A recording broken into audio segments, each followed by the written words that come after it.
How to type second column in Google Docs. So in this video tutorial, I'm going to show you how you can insert the two columns in Google Docs. Then we'll show you how you can type it into it. Okay. So let's start with the video. Before we start, I request you, if you like this video, hit the like button, subscribe my channel, and don't forget comments below. So let me open Google Docs. Okay guys, here we are. This is my blank page. So first thing what we need to do, we need to go in the format, and here you can see the column option. Go to the more option and take the two columns.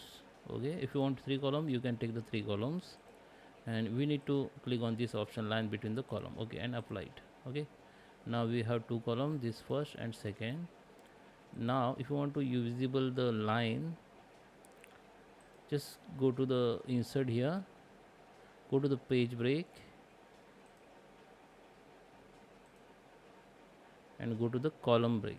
Now you can see the column break has been done. Okay, just select the column and you can start the typing. Okay, like this. So guys, I hope you like this video. Please subscribe me. Thank you for watching.